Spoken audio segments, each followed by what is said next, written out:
Please ہمارے channel کو share کریں اور سبسکرائب کریں۔ میرا نام مہوش ہے۔ ہم 3 بہنیں اور 1 بھائی ہے۔ میرے بابا آرمی میں ہوا کرتے تھے، جبکہ اماں سادہ سی گھریلو خاتون تھیں۔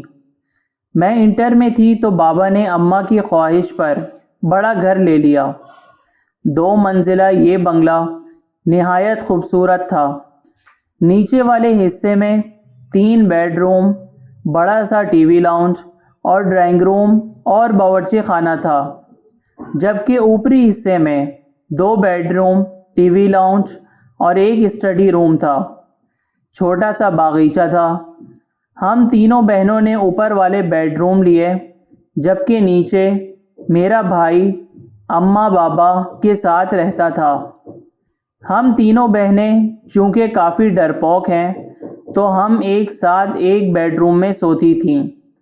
جس دن ہم شفٹ ہوئے اس دن کافی تھکن ہو گئی تھی۔ رات گئے تک سامان وغیرہ سمیٹ کر فارغ ہوئے۔ تھکن اس قدر تھی کہ لیٹتے ہی نیند آ گئی۔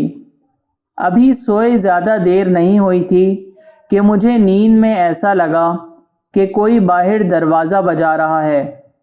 میں نے اٹھ کر دروازہ کھولا تو سامنے کالی بلی کھڑی مجھے گھور رہی تھی۔ اس کو دیکھ کر میری بے ساختہ چیخ نکل گئی۔ میری چیخ پر میری بہنیں گھبرا کر اٹھ گئیں۔ ہفتے کی رات ہم تینوں بہنیں رات دیر گئے تک جاگ کر باتیں کرتی رہیں۔ یہی کوئی رات کے 2 بجے ہوں گے۔ ہمیں ایسا لگا باہر ٹی وی لاؤنج سے باتوں کی آواز آ رہی ہے۔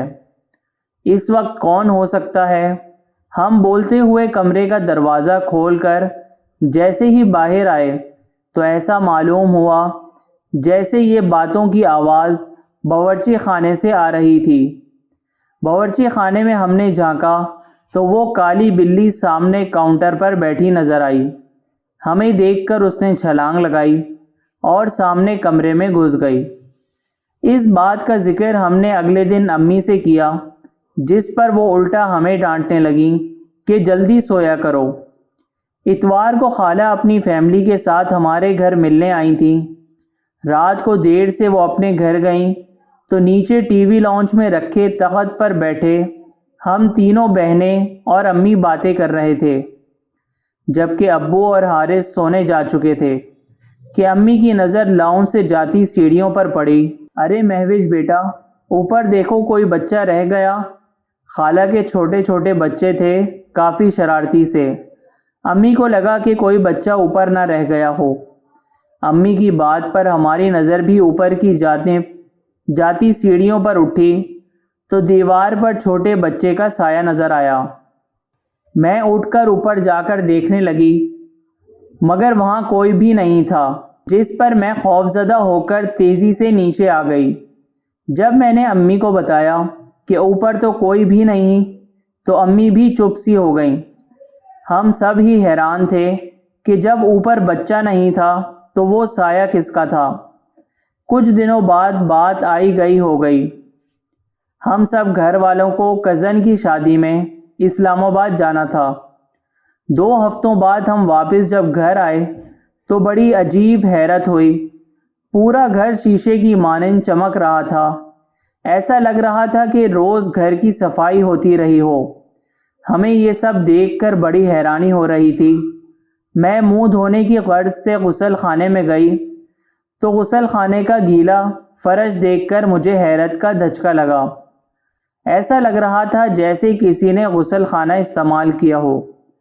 پھر تو یہ معمول بن گیا، گھر کے افراد گھر سے باہر ہوتے تو غسل خانہ بھی استعمال ہوتا اور باورچی خانے میں بھی رات گئے کھٹر پٹر کی آوازیں آتی۔ ہم لوگوں کو وہ کالی بلی مستقل گھر میں گھومتی ہوئی نظر آتی۔ ہم لوگ اب آہستہ آہستہ ان باتوں کے جیسے عادی ہوتے جا رہے تھے، لیکن ایک رات کی کسی پہر امی کی آنکھ کھلی تو انہیں محسوس ہوا کہ چھت پر کوئی ہے۔ وہ سمجھیں ہم بہنیں سونے کے بجائے گپوں میں مصروف ہیں۔ دبے قدموں سے چھت پر آئیں۔ وہاں گول دائرے میں 10-12 عجیب شکل والوں کو بیٹھے دیکھا۔ وہ منظر اتنا خوفناک تھا کہ امی بے ہوش ہو گئیں۔ فجر کی نماز کے لیے جب ابو اٹھے اور امی کو کمرے میں نہ پا کر لاؤنج میں آئے تو انہیں سیڑھیوں پر امی اوندھے منہ پڑی نظر آئیں۔ ہوش میں آنے پر جب امی نے رات والا منظر بتایا تو ابو نے فوراً فیصلہ کر لیا کہ یہ گھر چھوڑ دینا مناسب ہے۔ اس سے پہلے کہ کوئی بڑا نقصان ہوتا ہم نے وہ گھر چھوڑ دیا۔